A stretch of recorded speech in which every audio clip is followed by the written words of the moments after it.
should also like to thank you for your most interesting lecture on topics on which most of us know very little about. What I wanted to ask you, you heard about Philadelphia that you made there. Have you got some statistic data of how many of these people actually have arrived in the United States? I mean, Ukrainians and the Holocaust survivors, Soviets, etc. And then, are they concentrated in the major cities, and which part of the United States are they actually concentrating? And to the extent, or some of them, are they also live in the smaller places and somehow got accommodated there? And in big cities, in most of the cities, are they concentrated in certain areas and keep together, or are some of them trying to go into other areas with other ordinary American citizens and try to find their way there? We think there are about 130,000 survivors alive today, which is obviously less than the numbers who came. They're concentrated in big cities. Our problem is similar to a problem some people described at a conference I was at in Israel, that we forget that there are survivors who don't meet the standard image. In America, there were survivor organizations, and they defined who a survivor was, and they counted themselves as the survivors. These were regular, secular, Yiddish-speaking Polish Jews, which meant the Haredim, the West Europeans, all these other pockets of survivors were basically ignored because they weren't seen. There weren't enough of them, except for the Germans. There weren't exactly enough of them to really form organizations. So when we say 130 or so, we're counting Soviets who weren't counted, we're counting West Europeans who weren't counted, we're counting Germans. Most of them went to big cities. A few of them moved to small towns for economic reasons. Some moved to small towns because they wanted to get lost in the society. They figured better not to be seen with other Jews. But there were very few of them.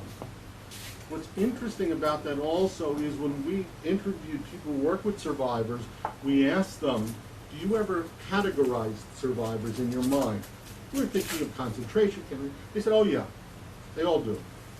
They have their West European survivors and their East European survivors. Because the West European survivors, they said, are like us. And what they meant was, they're like Americans. You walk in, they shake your hand, they sit down, you have a conversation, it's very polite. The East Europeans grab you and they kiss you and they hug you and they force you to eat, and it's a big emotional free-for-all. And for some of the caseworkers, that was the problem, working with survivors. Not that they had terrible stories to tell or so, they couldn't stand the emotional affect. They couldn't stand being treated like long-lost granddaughter and then being quizzed on every part of their private life, which is what they would do. In fact, we asked them, with most of our interviews, we only used psychologists and social workers because these were very difficult cases. Most of them weren't Jewish. We said, did they ask you if you were Jewish? And they said yes at the end of the interview. It was not a screening question. It was, now I've told you everything about me. Now you're going to tell me everything about you. So there are all these other groups sitting there that now become, as they need help, become apparent, but it's almost like they've been invisible and then all of a sudden they become visible to the community. So we begin to see people from Holland and from France and from Italy and from other places in Europe that up to now have been quietly living their lives, but have never gotten involved. They didn't speak Yiddish, or they were religious, or for some other reason never gotten involved. That's why some survivors didn't get involved in organization. It wasn't they didn't want to be publicly identified with the Holocaust, if they didn't speak Yiddish, or they didn't get along with these people, or they were from, or whatever other reason. So it was, so they let the Polish Jews be the spokespeople for all the survivors, and that, defined in most people's mind what a survivor is. I'll ask the final two questions. The first one is, in Israel we start realizing that because people lose their, already asked you that in private, lose their short-term memory, then all these old experiences suddenly become a problem. Mm-hmm. Is that true in the United States as well? Because only their long-term memory functions, and this suddenly for the Israeli Survivor Organization becomes a major problem because the only thing which functions are the traumas. And the second question is, you mentioned very briefly that. I haven't been able to figure that out, even though I've been looking for it for years. Why the hell is Jewish resistance so pushed in the background? I'm looking for years now for somebody to write a decent review on Jewish resistance, and I haven't been able to find a single person who is willing to do this, which supposedly should have been an extremely simple task. The first thing, yeah, we do have a problem that people in there, especially if they lose memory, go back to the past. And part of it is, some of them go back to concentration camp memories. We've had some, well, at least one case, a very unusual one. The person took on the persona of one of the oppressors in the concentration camp. He switched and became like a Nazi guard. I mean, it was, something was going on there. The bigger issue is, even for those who don't go with that particular memory, they go back to their language of origin. Okay? Now, here's the problem. You've got a nursing home, you've got a few of these people, you have a few of these people, you don't necessarily have people that speak any other foreign language. Even when they do, they have Yiddish, they have German, and then all of a sudden you end up with 20 Hungarians. Where are you going to find a Hungarian-speaking certified nursing assistant? I was actually at Baycrest in Toronto, which has a huge number of survivors, and a few of us were standing and talking with a conference, and this woman started screaming in Hungarian. And we couldn't tell whether she was annoyed with us, whether she was mentally all there, whatever.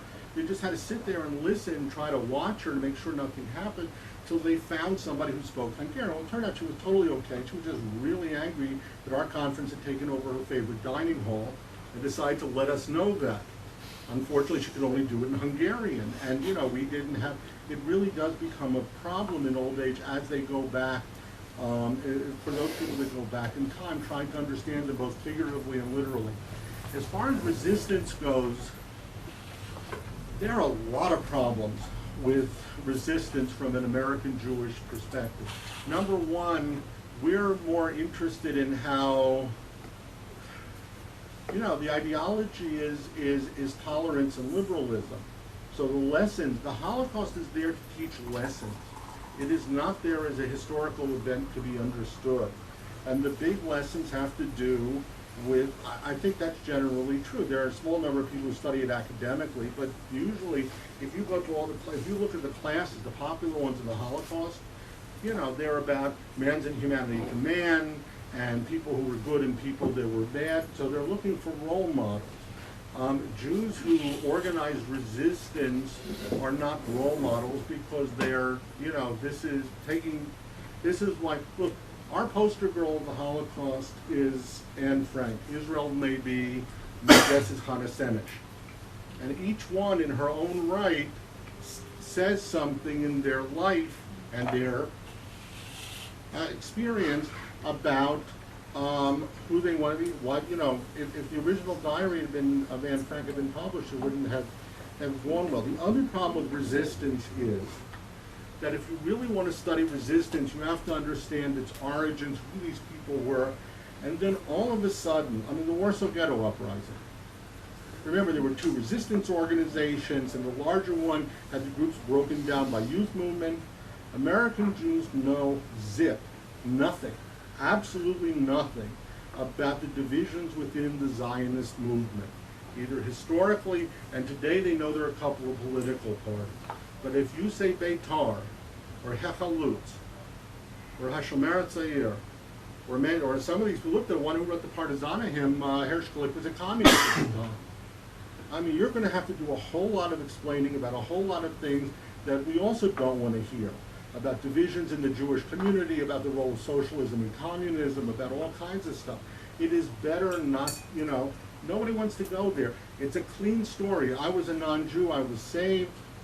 Although I have heard, and it's an interesting thing, and I don't know if it's been published, and I don't want to be over-quoted on this, that actually in Israel, children who were saved by partisans often show fewer traumatic symptoms than children who were in hiding with a non-Jewish family, because sometimes those children were exploited in different ways. in a family, and very little children, they're just thinking about their immediate situation. And although they were at greater risk with the partisans, because they were taken care of, because the partisans often took a more parental role, the children felt safer no matter what the objective reality was. So it's a very, you're going to get into a whole bunch of stuff, the relations of the partisans to other partisan movements. Remember, some of the other partisan movements were sympathetic, some were this and that, and a few were openly hostile, non-Jewish partisans. Some were openly hostile. And then you have to get into those, nobody wants to learn it, nobody wants to know European. We don't know European history, in the same way we don't know Jewish history, we don't want to learn it.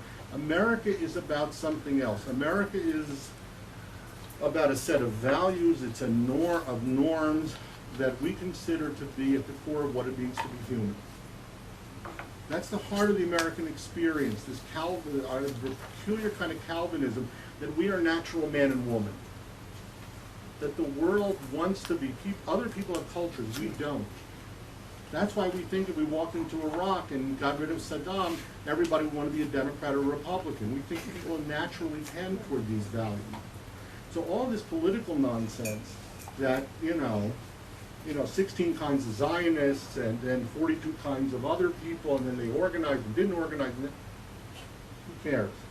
It's that basic human thing, and I think to teach it to Americans is a challenge because you don't have the basis on which to do it.